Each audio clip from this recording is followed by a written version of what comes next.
Hello and welcome back to the Bullish Bears YouTube channel. I'm Jeremy with another wheel trade update.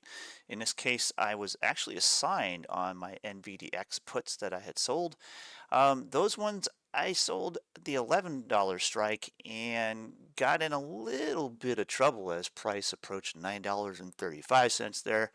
You end up sweating a little bit, and sometimes you gotta be able to take that because your focus is not in the immediate future. Your focus is way down the road.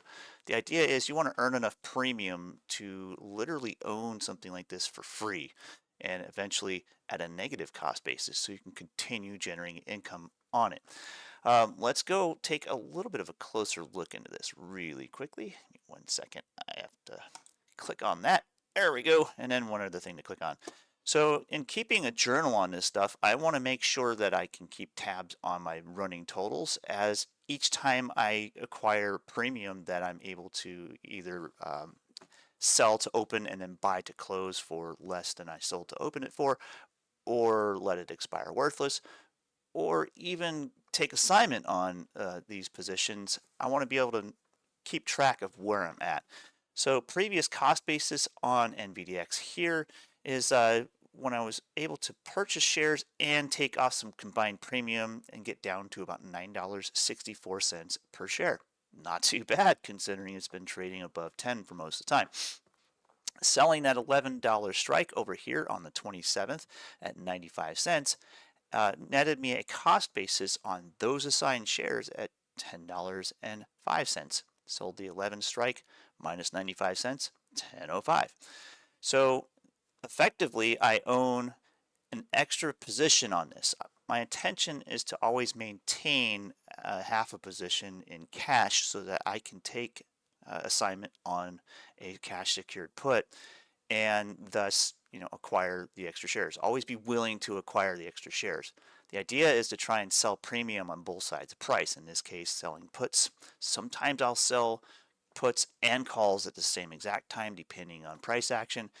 In this case, price was down. I couldn't really make much premium on the covered call side at a reasonable rate, so I decided to sell the cash secured put. Anyway, long story short, I am expecting a reversion in price on this to get to a reasonable approach to a 50% retracement, or a halfback as I like to call it here, up to about 12 bucks. And at that point, I plan to liquidate those shares. If Monday morning we open up and this thing just kind of plummets here, I might even consider just liquidating those shares and then starting over, maybe selling a 9 or even a $10 strike a little further out and sit and earn some premium on that. If price does take off though, my goal is to acquire a little bit of share appreciation on those if I can, and then that can also reduce my cost basis overall on my net long position. So to explain things a little better, I can go and combine the current cost basis on this assignment with my previous cost basis and find the average, or I can liquidate these shares and take in the premium as well as any share appreciation against my current cost basis position.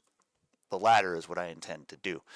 So over time, this thing will generate enough premium that I should be able to own it for free in relatively short order here. Provided NVIDIA still stays pretty strong, and of course we did see the buy the dip crew was kind of working on Friday there to kind of pick this thing back up.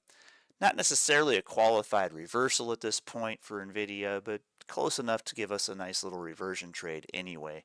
And I can keep selling premium. I don't have to stop. I can wait till price spikes up, sell covered calls on top of price. I can wait till price dips down a little lower, sell strikes below it with the puts, and so on. The idea is to always be generating some premium at some point and taking that premium to reduce my cost basis. It's just a way to track how much I've made without really paying attention to the portfolio growth. Sometimes that can cause FOMO and stress, and it's kind of unwanted. It's better just to track what's my current cost basis on this position as time goes by, because every bit of premium I earn reduces that amount. That's a less stressful way to invest long term. So that works for me. Anyway, I'll catch you guys in the next video. I'm going to announce a new position that I just started that works out pretty good. Thanks again for joining me. We'll see you in the next one.